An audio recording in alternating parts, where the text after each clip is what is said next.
Let me bang. I do let you bang. Hey, Let me bang you, Kelvin. I let you bang. I let you bang. Greetings, nerds and virgins. Go for Jeezy. No for Jeezy, people. Hey, I'm not surprised, motherfuckers. Ladies and gentlemen, it is time once again for your favorite mixed martial arts podcast. Recording out of Los Angeles, California, it's MMA Roasted with Adam Hunter. Who the fuck is that guy? Who the fuck is that? Hey, everyone, welcome to a brand new MMA Roasted Podcast. It's me, Adam Hunter. I'm here with Greg Wilson, waiting for McCorkle and Frye. I'm setting up a bounce house while this is going on. Is that what's going on? I didn't realize. I told my wife to bring in the stuff because it was raining out, or I thought it was gonna rain. I didn't think she would do a bounce house. So now I have to try to reassemble it while we're doing a podcast. So you own the bounce house? I thought you rented the bounce house. No. We own it for it was $200 to rent, $250 to own or something. It was some kind of crazy deal. It was Right. So you're it's basically the same to just buy it. This thing saved my pandemic. But anyway, so we're actually recording right now. So it's going to be a show while you can watch me try to assemble a bounce house. While Greg, hey, how's it going? Greg, how was Vegas? Vegas was fantastic. Yeah. Oh my God, I needed to be out so bad. It was wonderful. It was refreshing. It was life-saving. It was everything, man. I needed to fucking get out of here and get back out on the road and feel like a comedian again. Phoenix, I went to Phoenix first. Phoenix was fantastic. You know, all the shows were sold out because, you could say that because, there's limited capacity. And so everybody. So people that are going to comedy shows right now, they're ready to laugh. They're not. Oh my God, yes. They're not. It's a whole different. Here, look. Well, I gotta work about it. I love that she's helping you. She's like, no, I want to do this. All right, here we go. So yeah, I had a show at a military base, which was first I had a show, and it's one of those things where I'm the lighting was so bad, and people were bombing left and right. I'm I'm not gonna record this. Of course, whatever. I'm not gonna record it. The funniest things happen every single time. Oh yeah, absolutely. You gotta run that camera. You gotta run it because your best sets are always gonna be when it's not running. So you might as well have it on all the time. So I'm on stage and I'm talking to the crowd. I'm having a great set. I'm just crushing. It's the military people are the best. This is my favorite shows ever. And I've been, so I'm on stage and I go to the girl. I'm like, what are you? And she's like, I'm an E6. And I'm like, what about you, sir? He's like, I'm an 07. And then some huge guy got up to leave. And I'm like, oh, you're an obese. Oh, Jesus. They were dying. And then I asked the girl, I'm like, what do you do? She's like, I'm a tech sergeant. I'm like, what do you just yell at the computer? Because it's when you hear it the first time. And then some lady goes, I was like, are you Mexican? She's like, I am offended. But she was messing with me. She's like, I am a she, her, and I'm like, oh, where's your husband? Right. She was playing along at this point. Yeah. I was like, where's your husband at home celebrating? Right now, he happy. And of course, there was a 5-year-old there, right? Got a 5-year-old and a 2-year-old and a 5-year-old. Because military parents, they don't, they don't care, right? They're but every time I would tell a joke, he'd be like, I'm Mexican. He would repeat whatever I said. And then I'm having to edit on the fly because I don't want to be too crude in front of him. But I was I told the kid, I'm like, hey, listen, when you go home, ask your parents what all these jokes mean, as well as your teachers in school and everybody else. And yeah. The parents hit me up saying how much fun they had. But then, of course, the woman, the Mexican woman, the daughter's 2. And she has her under her shirt. It looked like she was breastfeeding. She wasn't, but I was like, man, I'm like, how old is this kid? 9, still breastfeeding? And then someone's like, yeah, it's a pandemic. We got no milk on the base.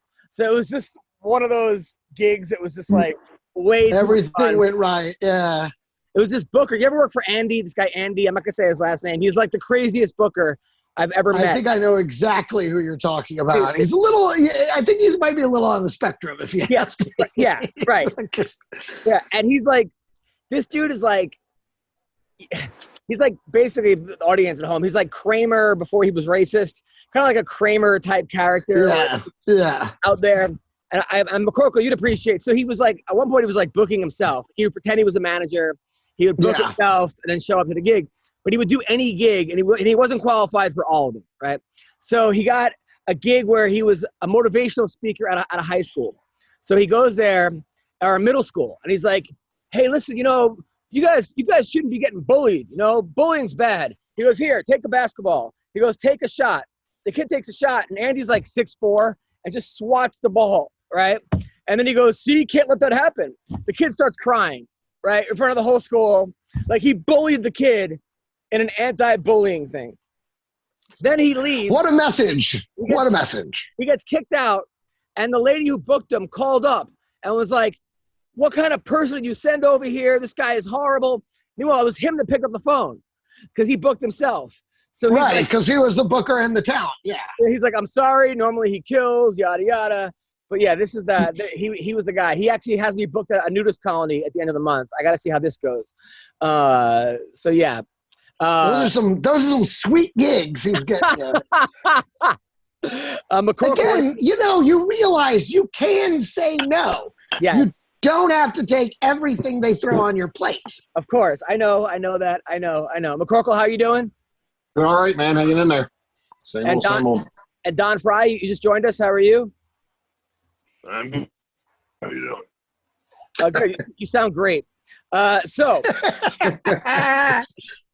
good to hear from you, Don. So, all right. First, we got to talk about the Conor McGregor stuff, right? So you heard about McGregor Poirier? Yeah, it's off now, right? So allegedly, McGregor pledged $500,000 for Dustin's charity. I think Dustin has a kid who's sick or a family member that's sick and has this big charity, $500,000. So then Dustin called him out on Twitter and said, listen, you know, you pledged $500,000. You never made up with your promise or the money. He didn't even say 500. He said the money that you said you were going to go. He goes, we've contacted you 3 times, nothing, right? Dustin, Conor then comes back at him and says, hey, look, you inbred hillbilly, right? Called him an inbred hillbilly. You know, $500,000 is a lot of money, and we have to know where that money's going. Fights off, which is like, I gotta side with Dustin on this one. Look, like if you pledge $500,000, you have to trust that Dustin Poirier is a good enough guy and knows what he's doing. Is not gonna take your money. You know, he doesn't need your and you know, you give to charity, you give to charity. It's just like, I don't know, man. The whole thing just sounds like if you make a commitment, you make a commitment, and then to cancel the fight because of it. So it's like, I hate you. You embarrassed me. He said, you tarnished my name, and now fight's off. First of all, tarnishing his name. I think when you threw a dolly through a truck, I think when all the videos you posted, I think all the things that you said, you being arrested left and right, smashing someone's cell phone, this and that. I think that tarnished your name. I think actually the whole thing kind of stinks. And doesn't he also have, and I hate to say this, but doesn't he also have a rape charge against him that he's been fighting over there? Or 2 of them? Some type of alleged, by the way, I'm actually potty training my kid right now. So I'm like, while I'm talking to you, she's going to the bathroom. This is unbelievable. So what happened was, my daughter started school this week, but she woke up with a cold, a really bad cold, sneezing. Sneezing, and they said that she had to wear a mask in school, so she's going to be sneezing into herself all day. And I'm like, that doesn't sound fun. She's got a runny nose, wearing a mask. So I kept her home. Unfortunately, we have no nanny. We have no this, so I'm home watching her all day while trying to figure this out. So, all right, go on. What were you saying, Greg? Well, I mean, he's already facing all those things. And yes, this is complete trash on the part of Conor McGregor. To renege on a pledge to charity, that in itself is disgusting. But then to back out of a fight because of it, I mean, that just makes you a 2-time piece of shit right there. I mean, I hate to say it, but this guy, it's like he was working so hard to clean up his image, and then to go and pull something like this, it's like, dude, you're just trash. That's fucking garbage. You know, it'd be one thing to say, why don't you take the 500 out of all the millions you're going to make from fighting. Now okay, I would have been like, there's a point there. He is going to make millions from fighting him. But to like pull out of the charity and then to pull out of the fight because you pulled out of that, to me, that's trash, man. That's a piece of shit move right there. Don Frye, what are your thoughts on this?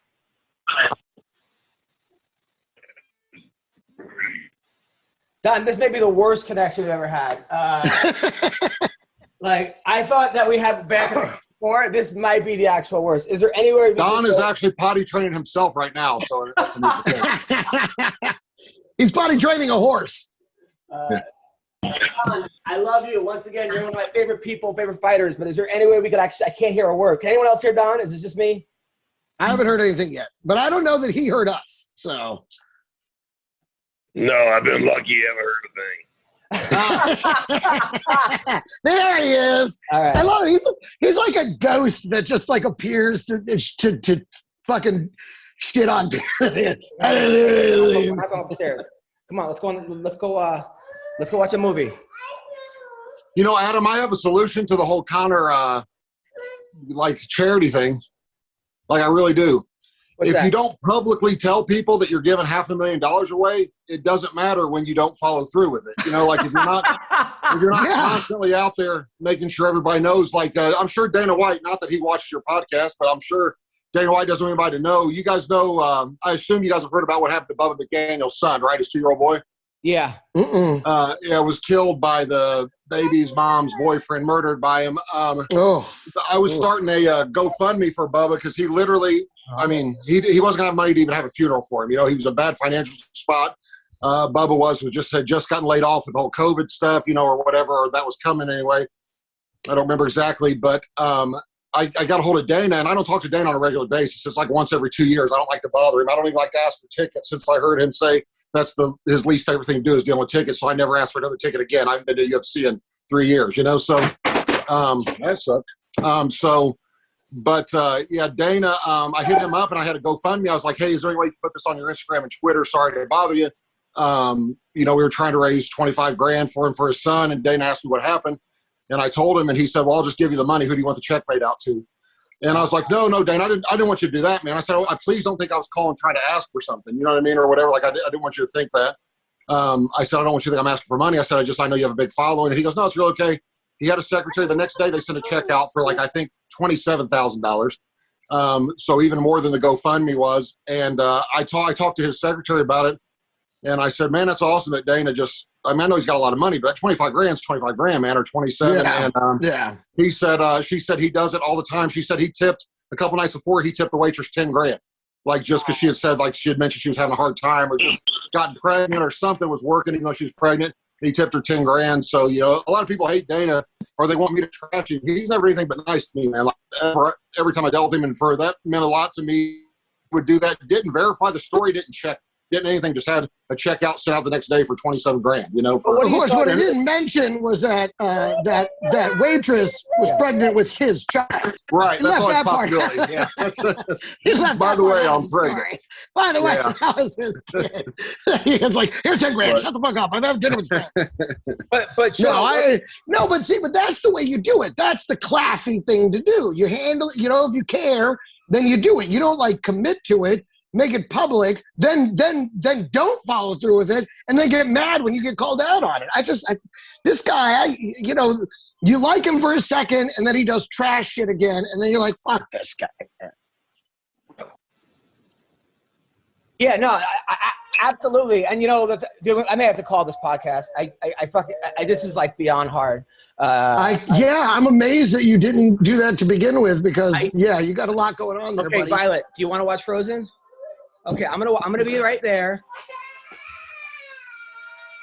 Okay, Violet, what do you? Okay, I'll watch Frozen with you. Okay, all right. Okay, come on. You know, we could just do it tomorrow or later if you guys want. Yeah, you know, I'm available later. It's cool, man. Fuck. All right. Yeah, you don't have to make the kid. Yeah, you don't have to make or watch your fucking shows, man. Okay. All right. We'll see how this goes with Frozen in the background. All right. So, but yeah, I don't understand it, dude. It got so bad that like I made a joke about it, and one of the Real Housewives of Dublin came out, hit me up. I don't even know this person, and she's like, "Hey, please you don't want to get involved in the Conor McGregor thing. It's really, really dark, and it's way deeper." And I was like, "I just make jokes. I'm a comedian." And she's like, "Yeah, well, I just want to let you know I'm just looking out for you." I'm like, first of all, don't tell me what I can make jokes or what I can't about. But she goes, "You don't understand what happened." I go, "I don't even want to know. I'm just here to make jokes." Like that. Lately, people have been hitting me up, telling me what I can or can't make jokes about. And I'm just like, just because you don't like the joke doesn't mean I'm not allowed to tell it. Next thing you know, they'll be trying to make you wear a mask and get a vaccination against your will. You never know. This whole world's going crazy. It just seems like you're right. Those are both parallel public health issues. Right.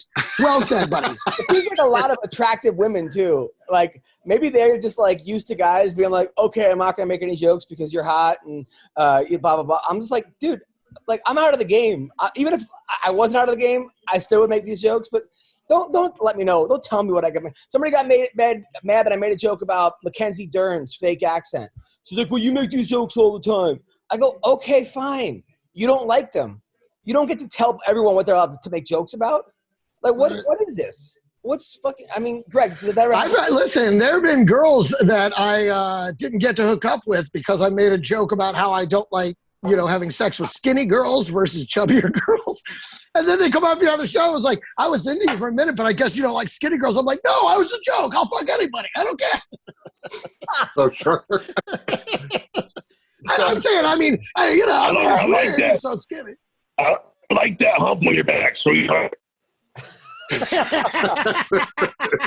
Exactly. I don't mind that you're skinny. It's the hump on your back. I'll fuck that. I don't care. So, all right, the fights over the weekend. You guys watched the fights over the weekend? Holland versus Vettori? I watched the main card. I saw the main card. First of all, I don't mind it during the day. It kind of reminds me of like Saturday morning wrestling back in the day. Remember they used to have Saturday morning wrestling at like noon?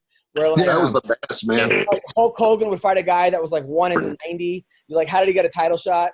Like the guy would always win in the beginning. He felt like Barry Horowitz every Saturday. It made no sense. Brooklyn Brawler. Yeah, the Brooklyn Brawler. Right, exactly. Who follows me on Twitter, by the way. So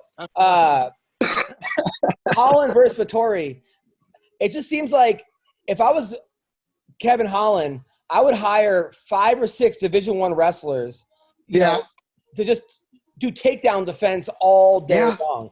It seems like it's not the easiest fix in the world, but it's a pretty easy fix. His striking is really good, and his jiu-jitsu is really incredible. Good, but he just keeps getting taken down. I don't. Yeah. Don, did you watch the fights? Yeah. No. Oh, okay. What happened was this guy Kevin Holland, who won 5 fights in a row in 2000, is now 0-2 in 2021 because people have figured out that he can't defend a takedown. And they just keep taking him down and holding him there and pounding him there.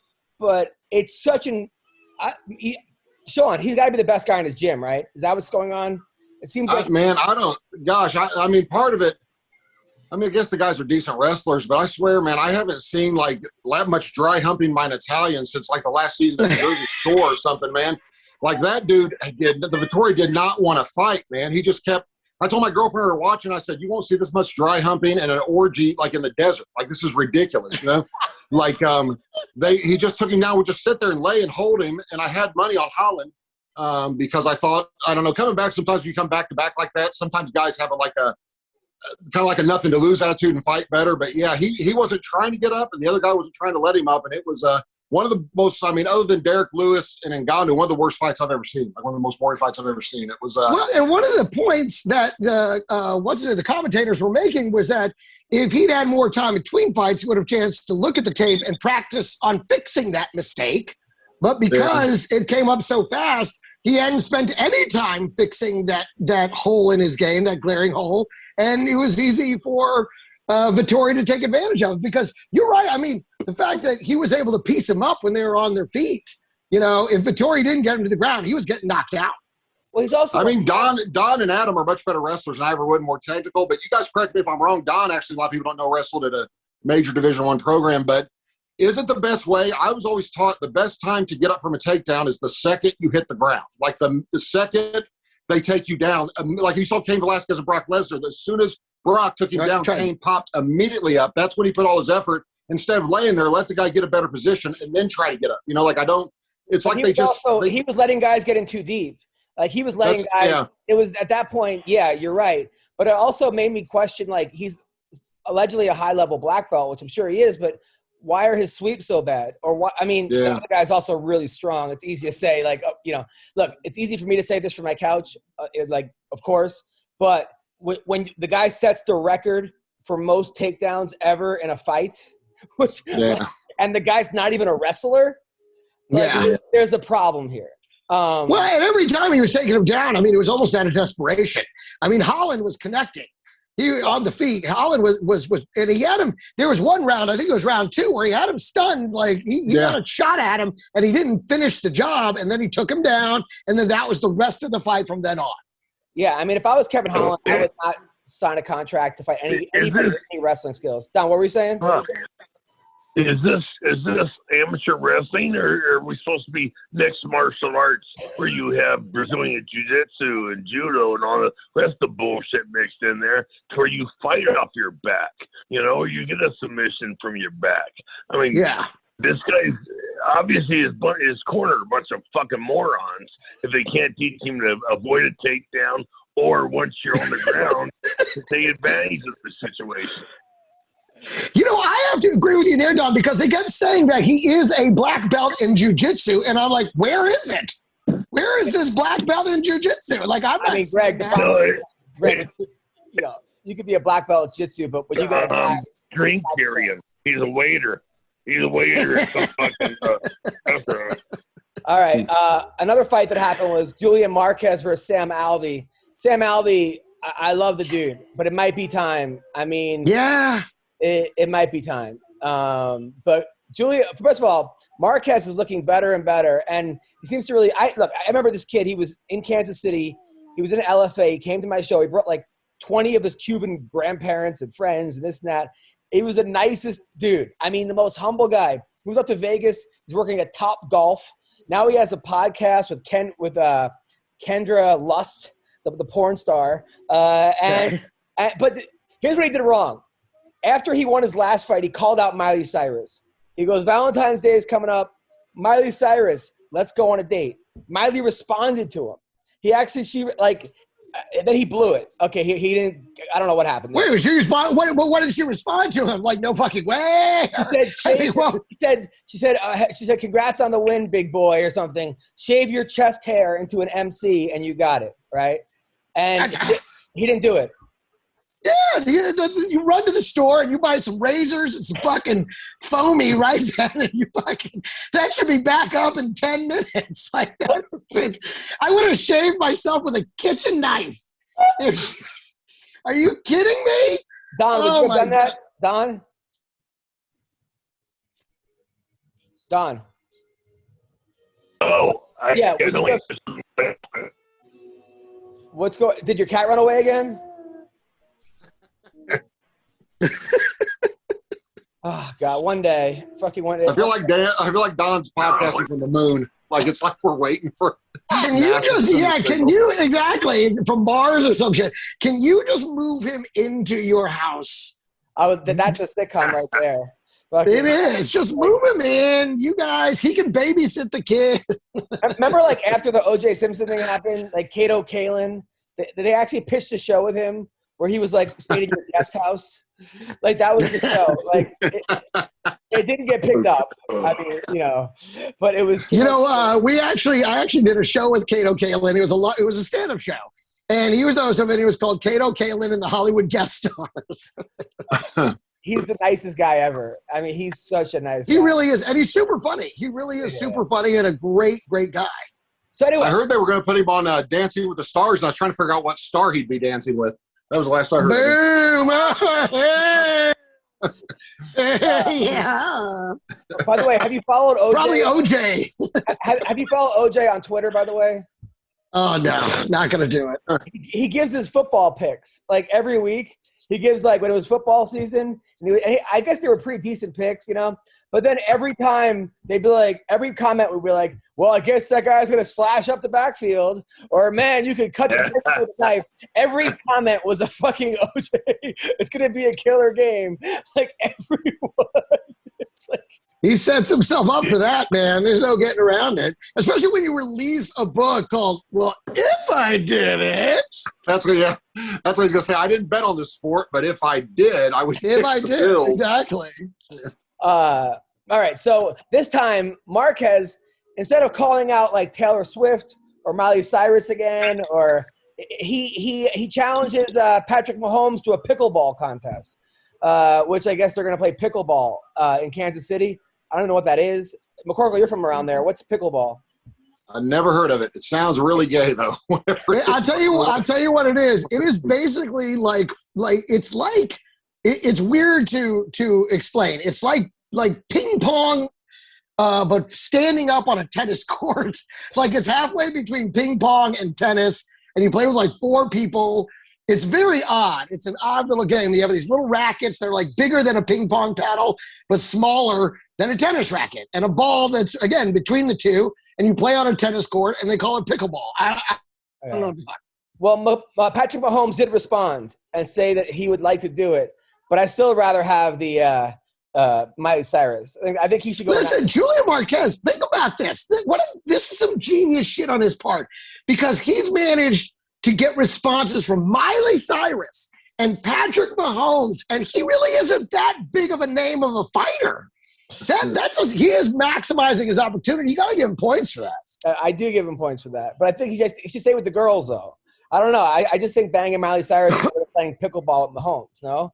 I don't know. I think they both make great clips. I think they both. I think you want to increase your following. Those are 2 smooth moves. Of course, judging from his track record, he's now not going to follow up with Patrick Mahomes, and he's never going to play pickleball with him. All right, this guy's blowing these opportunities. All right, what would you rather do? Pickleball with your favorite? Let me tell you something right now. Right here on this podcast, I challenge Miley Cyrus to a game of pickleball. Okay? Fucking write it up, put it on the underground, tell everybody, whoever you want, just make sure she finds out. The challenge is down. Me and you, strip pickleball. By the way, I wanted to ask, so McGregor is actually tuned in to this podcast right now. So Greg McGregor, why did you not give the $500,000 to that charity, Greg McGregor? First of all, there's no proof that it's a charity. That's my problem. He's taking $500 out of my pocket and using it to buy his child a stroller. I don't trust him. He's a big fat fucking liar. Wait, $500? It was $500,000. It's the same to me. I'm Conor McGregor. So what are you going to spend the money on instead? What are you talking about? I'm going to buy myself a golden slide. Accent lessons? That's right. I'm going to take accent lessons from Mr. Don Frye. All right. Greg Frye, have you given any money to charity? Of course I gave money to charity. My dad's borrowing it all goddamn day. Don Frye's the biggest charity in the world. He got every dollar on me. Oh, wow. Okay, you gave money to your dad? Your dad? Nice. I love him, but goddamn, he's an expensive fucking habit. Got it. All right, there you go. He loses 2 cats a day. All I do is buy him goddamn cats. Oh, wait, Greg Frye is Don Frye's son? Yeah. I didn't even know that. I had no idea that Greg Frye was... He didn't even know it. I'm from one of his trips to Japan.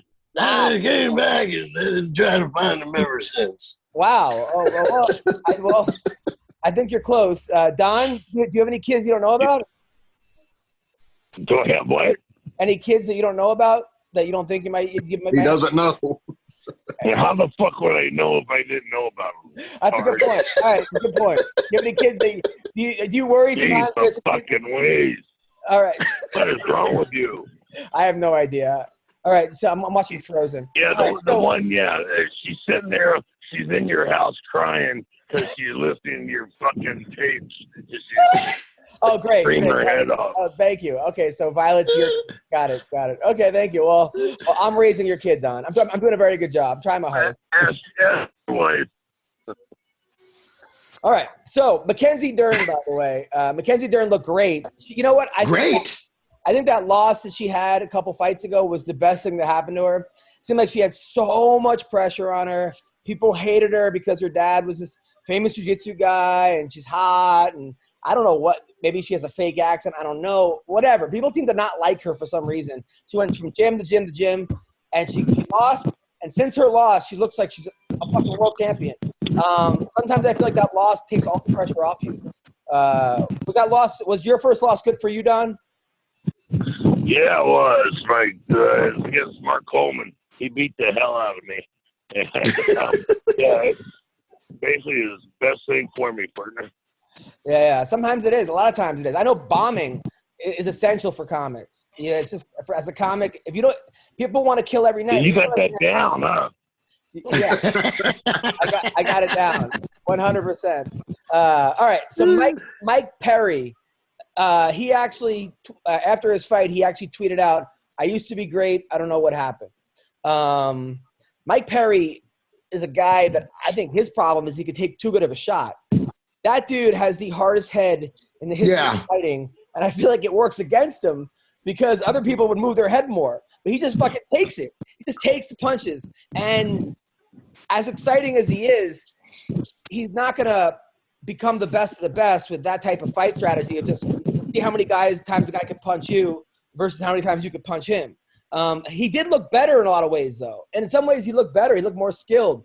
I mean, there was I don't know. I didn't think he looked terrible. I thought that was the worst he's ever looked. Really? By far, man. He just got pieced up from beginning to end. That was fucking terrible. Although you could see, you know what the best part was, though? At the very end when they're standing there waiting for the decision, and there was a look of hope in his eyes like, maybe I still won. I think the other guy just is really, really good. I don't know what Mike Perry should do. But I think what you're saying is 100% right about he's been counting on his toughness for so long, and it got him up to this point. But at this point, it's not enough. No, being tough is great. I remember one time telling Tim Kennedy, I was like, man, you're one of the toughest guys. He was insulted. He goes, because I don't want to be called tough because that means I take a lot of punches and a lot of punishment, which is what you don't want to do. Don, do you think one of your problems, not that you had any problems, was that you could take too good of a shot? Well, that's the thing. Back in about 35 years ago or so, when they had Saturday afternoon boxing on, they talking about, I don't know if it was Roberto Duran or somebody else that Duran was beating up. I don't know.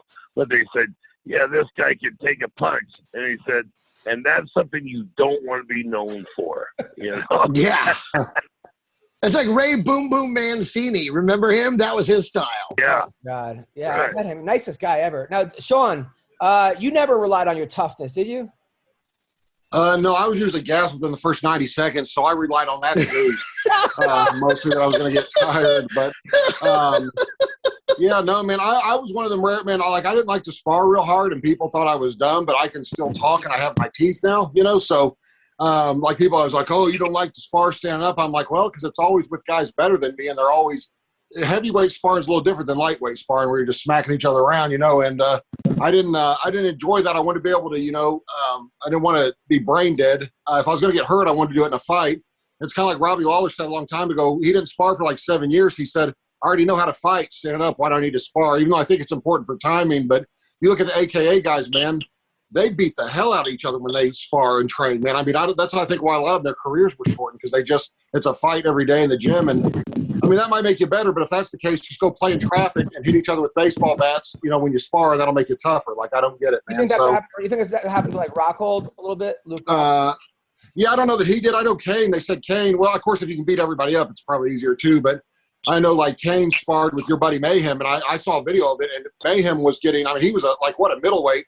Kane was hitting him like he stole his money or something, man. Like they were going at it, doing that. And I know him and Cormier used to beat the hell out of each other, every day, which, like I said, it may be good for the short term, but long term, it's not good for your career overall. It's just not a good, strategy. You've got to be able to make it.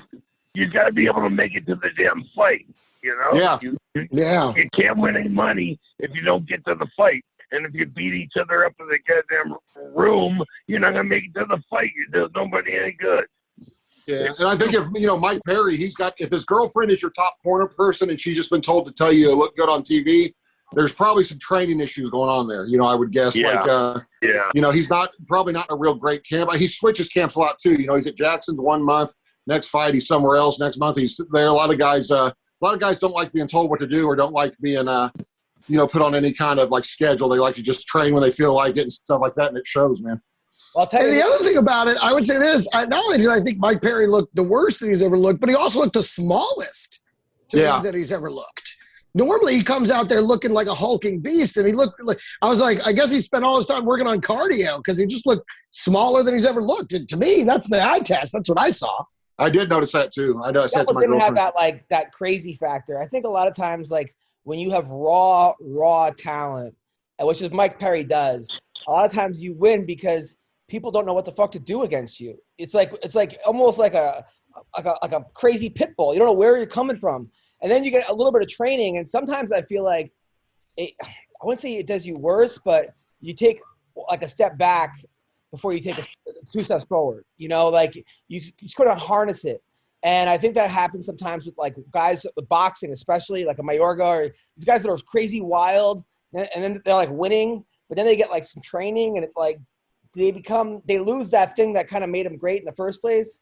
If you know what I'm saying. Man, you got to be who you are. That's when I beat Pujanowski real fast, which isn't some big accomplishment, but they asked me what I thought he should do because he only weighed in at 260 the first time we fought. He had lost a ton of weight because his cardio was so bad, but I was like, he wasn't a fighter because of how great his skills were, is that he was the strongest man in the world. So be what you are. You know what I mean? If you're a strong man, you may only have 3 minutes, but beat people up in 3 minutes. Don't try to become, if you're a tractor trailer, don't try to become a Corvette. That's not what you are, Right. And that's what I thought we saw with him, with Perry. I thought he was slimmed down, trying to be a sleeker fighter. And it's that's not who you are. You're a beast. Get in there and knock him the fuck out.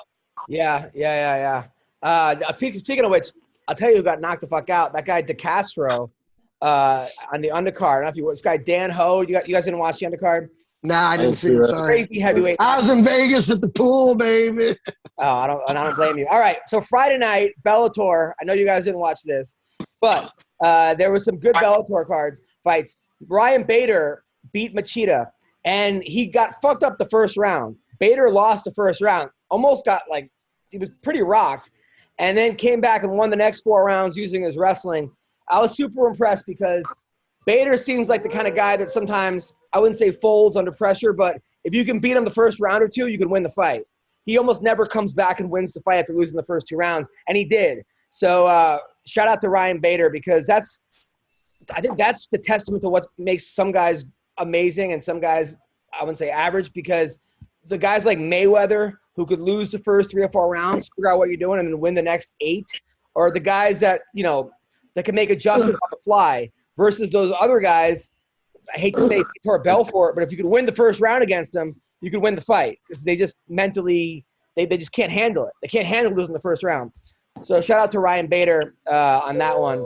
Kat Zingano also looked awesome. Happy for her because she had a tough life, Kat Zingano. I know her ex-husband committed suicide. She's like a single mom raising a kid and, in and out of the UFC, and now she's in Bellator, and she's got her breast implants and got them removed. I don't know. It's like a lifetime. Plus, Don Frye was stalking her for a while or whatever that story was. Right? Wasn't he obsessed or something? And, you know what?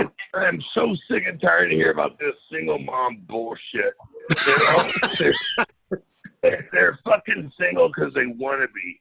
If they straighten their shit up and fly right and shut their mouths and behave, they'd be married. But they goddamn everybody to hear what they have to say all the 24 hours a day. Nobody wants to hear the bullshit, All right, also be married. Don Frye. Not all opinions expressed by Don Frye represent those of the rest of the cast of MMA Roasted. That is strictly Don Frye's opinion. Okay, that is not the opinion of Adam, Greg, or McCorkle. I think I'm with Don on that one. I'll go with Don on that one. That's fine. Yeah, listen, he left after that. He better come back. Oh, come on. He better come back. fuck, Don. All right. Well, all right. It's just important to put the disclaimer out there. That's what I think Big Brother might be watching us. If, like, he says that, then just gets fucking kicked off the podcast. Yeah, exactly. Then they cut off his fucking his tiny trickle of a stream of internet. NASA finally shut him down. Exactly. They're like, shut off his one bar. See, like, I told you, he can't even be trusted with one bar. It's like some feminist working the whole thing. She's like, nope, you're out. Presses the button. All right, yeah, so that was the Don Frye opinion. Don, come back. He's back. Oh, he's back. There he is. He's back. He's back. All right. So, and then also, I'll tell you what, Dan Moret looked, he fought this guy, a guy that Bubba Jenkins beat, Gotti. What's his name? Gotti Yamauchi or something. Good fighter. It was a close one. Dan came to my show with this like hot bodybuilder chick. You know, sometimes like bodybuilders, they get too ripped where you're just like, it's too much. I don't know if they're on creatine or like even it just gets a little mannish. It's a little too far. Yeah, even like transgenders, like, whoa, slow down. You know. All opinions expressed by Adam Hunter do not represent the opinions of the rest of the cast of MMA Roasted.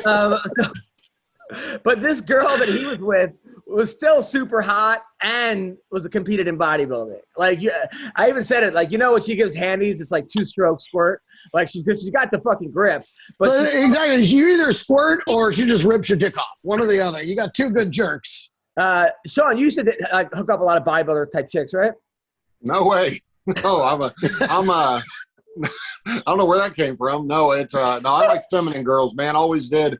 The more feminine, I don't like it, like not no muscle, but I don't, if I can see your abs, it's too much, man. It's whatever. Like it. Don, you ever hook up with like a bodybuilder type chick? No, I don't remember. I really don't remember. Yeah, I have. Yeah, I have. As a matter of fact, yeah.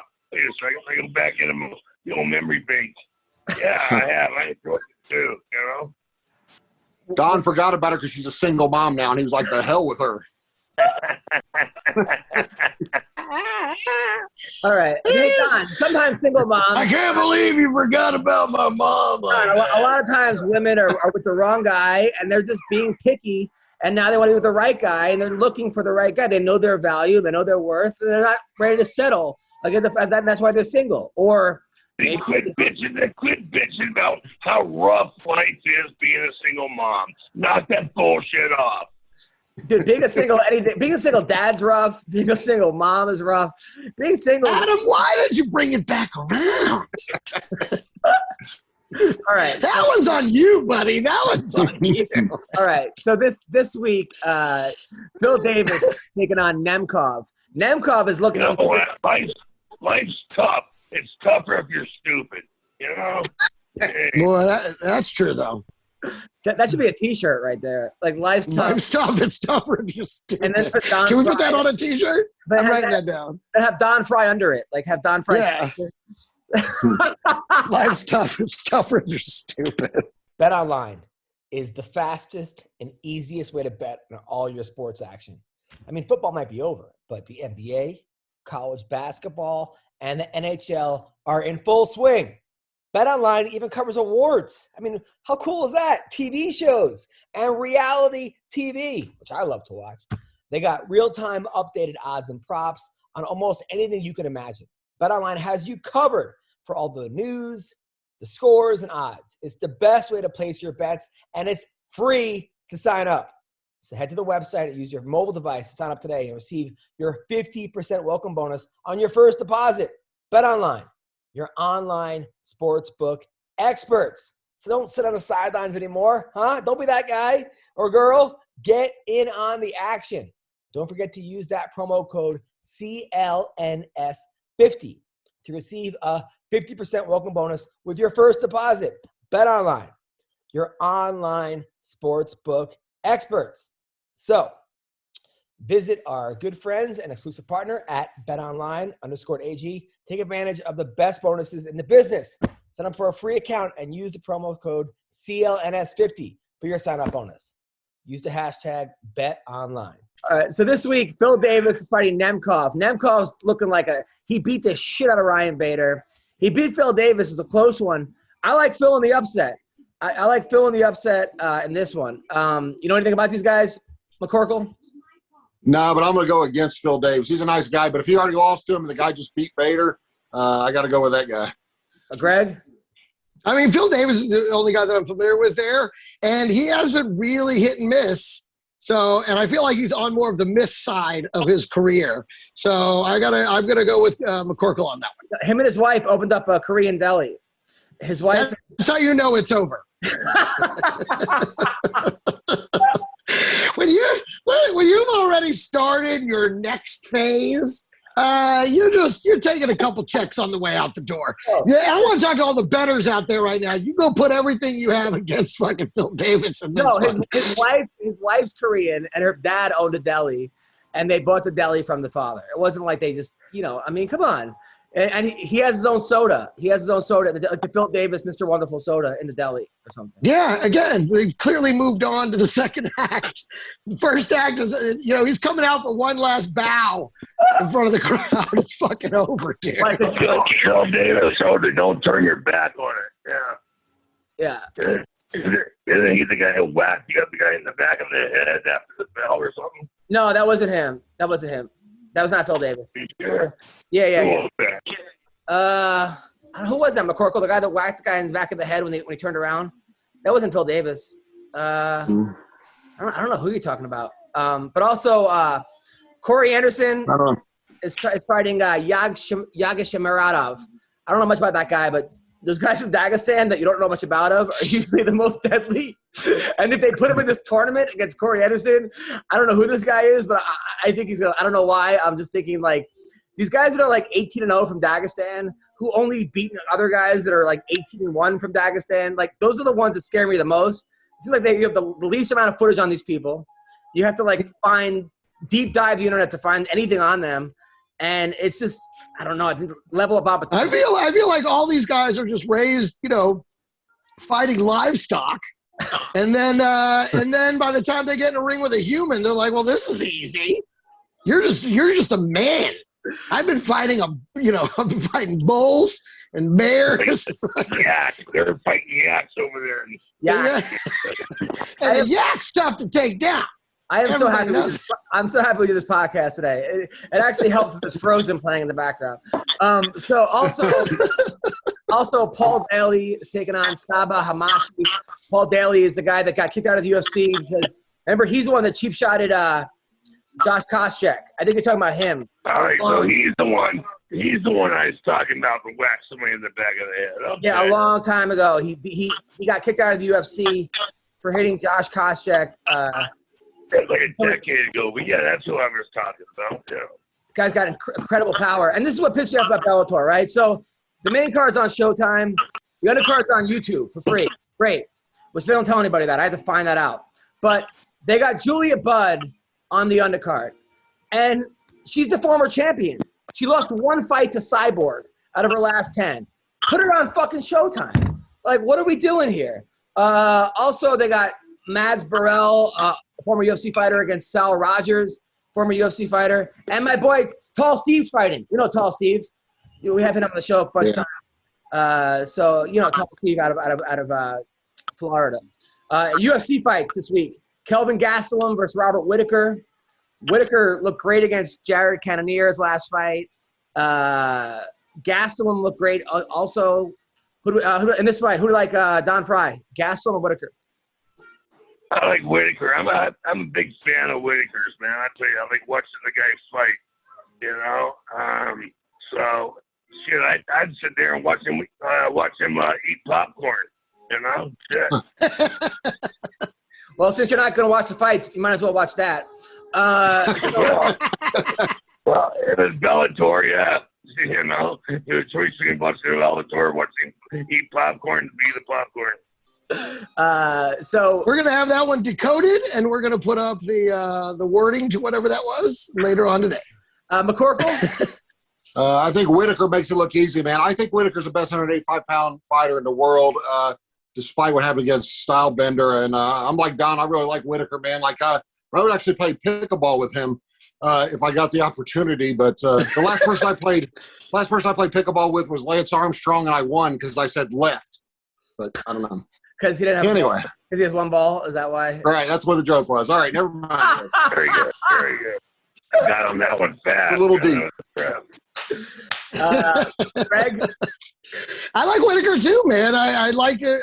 Again, that Adesanya fight was the one I wanted to work his way back to that fight. I like him a lot, and I expect him to win this one. I'm a big fan of Whittaker. I got Kelvin. Kelvin hits harder than anybody. But you're in love with Kelvin. I'm in love with him. You really are. You're always, and I feel like because you made so many fat jokes and he's still friendly to you, you feel like you owe him that you have to pick him every fucking fight and now. he comes to my shows, and I've been to his house. Yeah, exactly. Yeah. But he is a great guy. He is super nice. But he's been a lot better now that he moved up a weight class, so he doesn't have to starve himself. But I just think Whittaker is just a much better fighter. I don't know. I don't know. It's not about who's a better fighter. So who's a better fighter that day? Okay. I wish Gastelum would be at 170, man. He's just not big enough at 185, man. But he's a hell of a fighter. He's a really good fighter. But he can't make weight over and over again at 170. He has to fight at 185. Crazy. I know. He's like 5'2" also. Drakkar Klose versus Jeremy Stephens. That fight is going to be fireworks. Both those guys angry. Drakkar Klose is awesome. He's a fucking natural talent. I know he lost to Beneil Dariush, but he had Beneil hurt. That was a very close fight.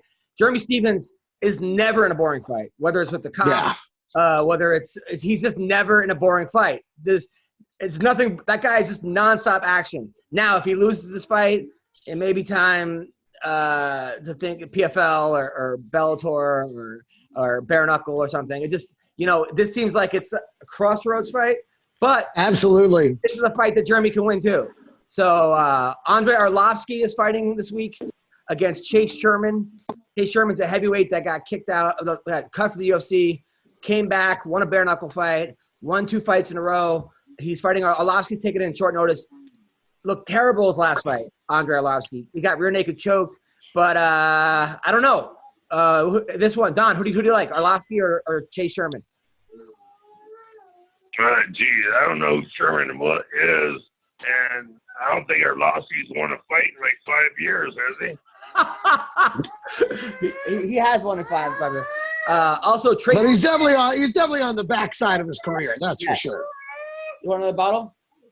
Another bottle? Yeah. All right, guys, keep talking. Yes.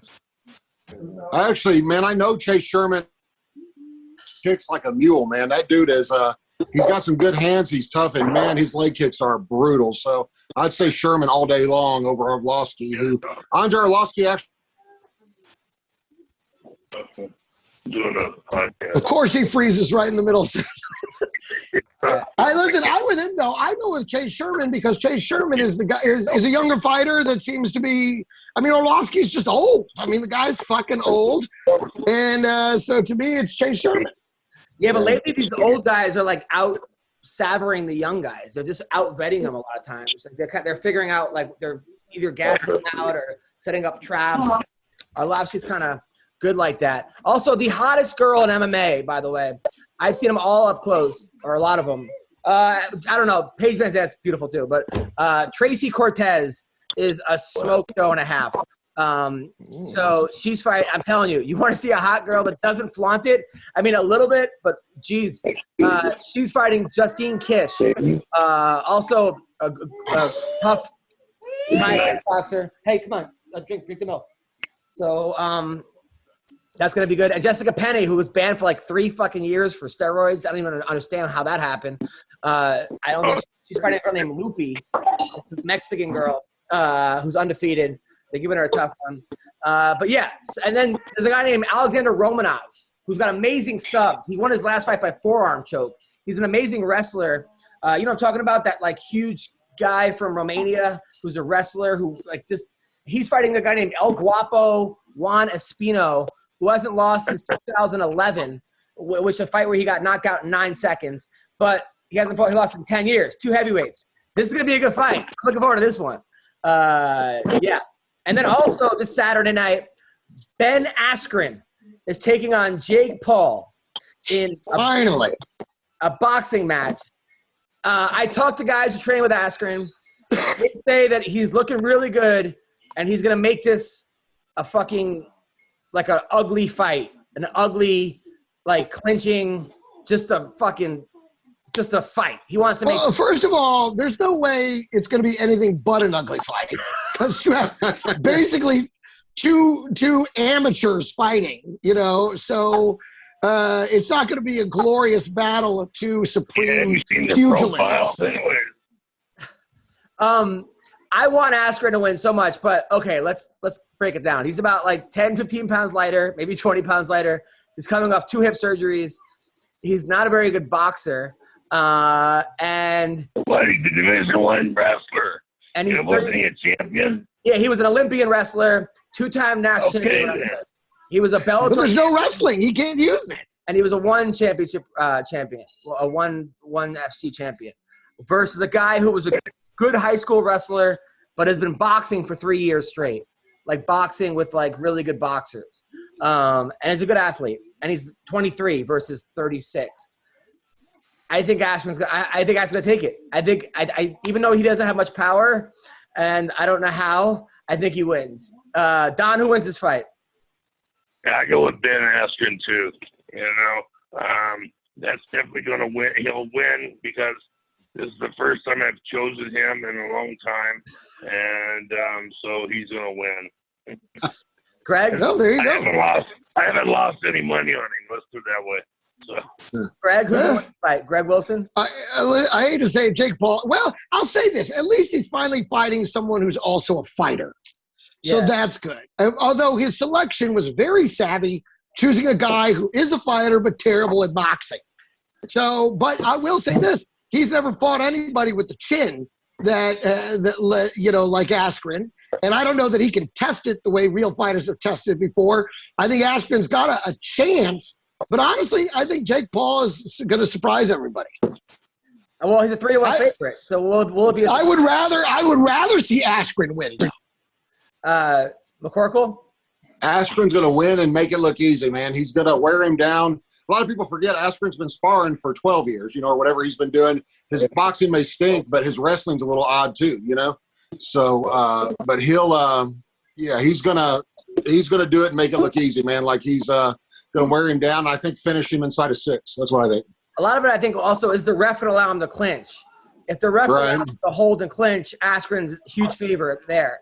But if he doesn't, if you got to keep distance, Well, considering the fact that it's basically an unregulated fight, I have a feeling the ref is going to be pretty hands-off. So, all right. Also, Lamar Odom is taking on Aaron Carter.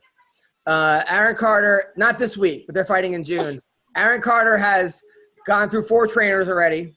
I don't know what's going on. Is this real? Like you're being for real? No, this is real. In celebrity boxing, Lamar Odom is fighting. So dumb. So dumb.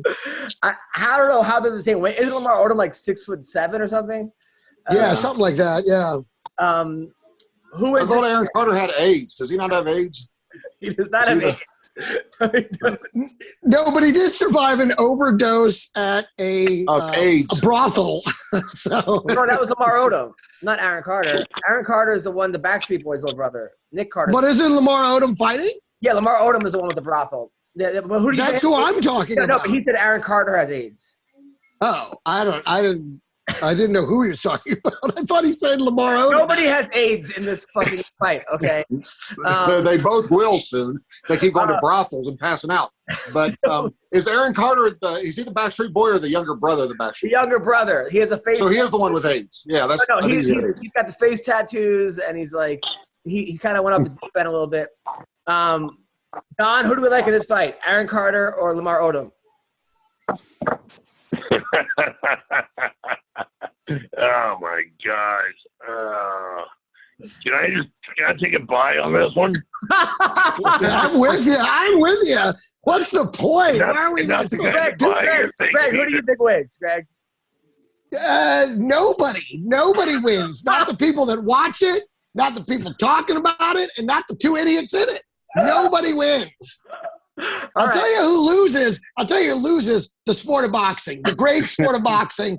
That's who loses. All right. So, also, what's his name? A couple things. So, Dominic Cruz wants to fight Sean O'Malley, and vice versa. That's a great fight. Henry Cejudo is calling out Floyd Mayweather in a boxing match. He wants to box Mayweather. I don't think Floyd's going to do it. I don't think it'll be kind of close. I think Floyd's going to beat him. I love Henry. I think going to fight Henry all day. But in a boxing match, I don't see it doing very – I don't know. You know, I love how everybody wants to box Floyd Mayweather. It's like I want to go in business with Bill Gates and then split the company the next day. Like, listen, we're going business 50-50. Now let's split the company, our net worth. Like, of course he wants to box Floyd Mayweather. Everybody wants that payday. Like, well, and not only that, but I mean, it's sponsored by Gap Kids. Right.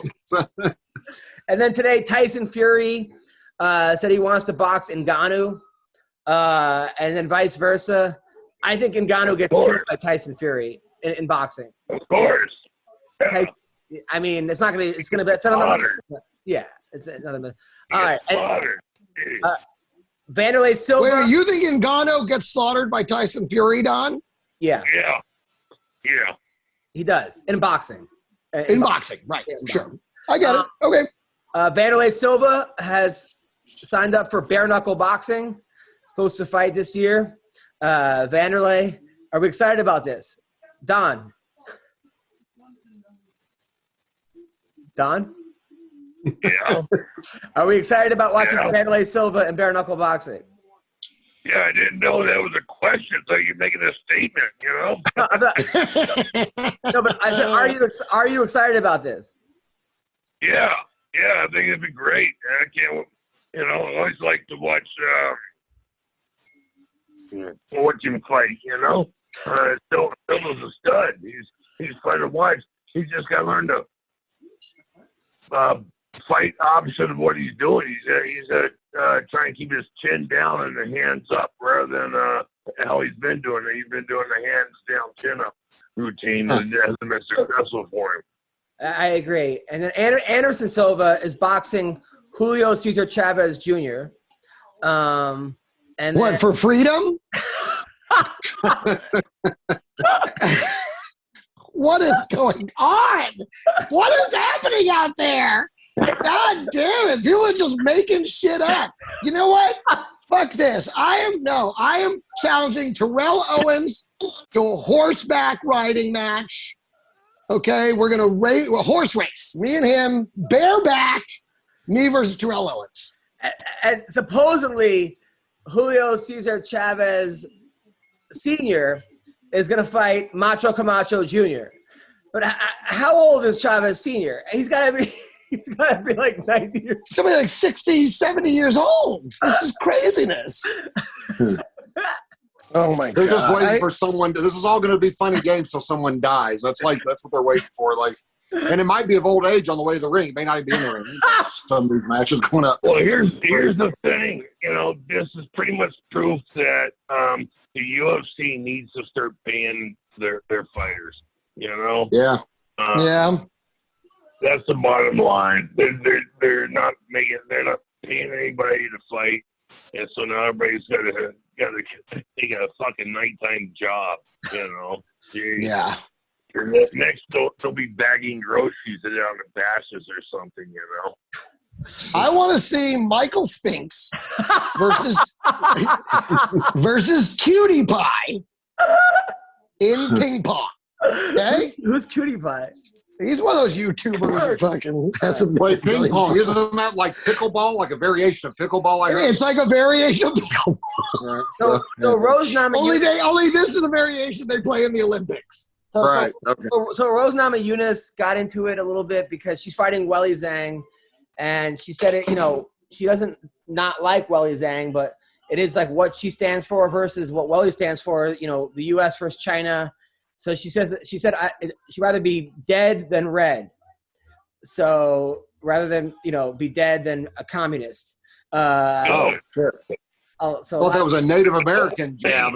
Like what? They used to say it during the Cold War. You know? Yeah, exactly. That was an old statement from the 70s and 80s. Better dead than red. Yeah.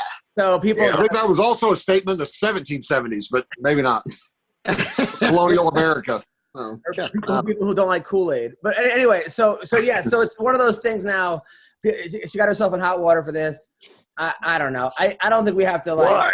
Why would you get hurt? Why? Whose fucking feelings are hurt now? The Chinese because they own the UFC? Fuck them. Yes, that's right. Listen, and again, exactly. I mean, that's a classic, saying against Russia, they're the red, better dead. I mean, she's ginning up the fight. She's not got everyone, you can't say that. We're going to have a fight, goddammit. We're not trying to make an alliance here. I mean, I'm trying to piss you off. This is so dumb. Well, I guess they're going to remake Rocky 4 with Rose as Rocky and Willie Zhang as Drago. But yeah, and so Pat Barry is the needlessly bitchy husband that tries to keep her from fighting all the time. And also, what's the big deal? She said red and I mean, there's not even a slur in there. Who fucking cares? Oh, well. All right. Well, listen, that's our podcast today. Greg, Greg, that's how we're leaving it? We're leaving it at that? We're leaving it there. Greg, what do you have coming up? I don't even know. Check the web. Check the IG. Follow me, Greg Romero Wilson. It's all on there. Don, what about you? I'll be closing for Greg Wilson. I'll be driving his car, carrying his luggage, and once he gets booed off the stage, at the strip club, I'll pick up the dollars and then help him out the car. Oh, but by the way, did you hear about Usher got in trouble at the strip club? Because he was Usher, the singer. He was throwing out Usher bucks. So I guess he has his own dollar bills with him on them, and he was giving them to strippers. So the strippers thought they were getting all this money, but then they got home and realized there was pictures of Usher on the dollars. Oh my God! All they can buy with the dollars is sex with Usher. Like that's all they can buy. Totally, exactly. So coupons for a back rub from Usher. I saw Usher at Mandalay Bay one time, and go ahead. Go ahead, Don. A woman who makes you think she's going to go home with you and give you anything for $1 bill is upset because she got cheated. She got Usher bucks. Well, I guess you can't pay your rent in Usher bucks. I mean, so he said he was just doing it for promotion. He says he gave real money, but he gave extra money. But I don't know. It sounds kind of like, dude, why? I don't know. Are any of us allowed to go in there with fucking Monopoly money and just be like, I'm making it rain, bitches. I'm putting you on Park Avenue, bitch. Like, you can't. I ran into Usher at Mandalay Bay, and I asked him where I should sit, and he had no idea what it meant. And I was like, you don't know where I should sit in here, because he's an usher. So I asked him where I should sit, and he didn't know. And then he was like, dude, get out of here. And I said, make me. And he didn't get it either. But neither did you guys. So none of us, exactly. I was going to say, we didn't get it either. Somebody you know why? will. Because nobody's needed an usher since fucking 1948. I did that night. You know what? I'm going to start saying I'd rather be dead than Greg now after that statement. Let's make that another T-shirt. We got 2 T-shirts. Life's tough. It's tougher when you're stupid, and I'd rather be red than Greg. Yeah, there we go. Dead than Greg, not red. I don't want to be red. Oh, I'd rather be dead than Greg.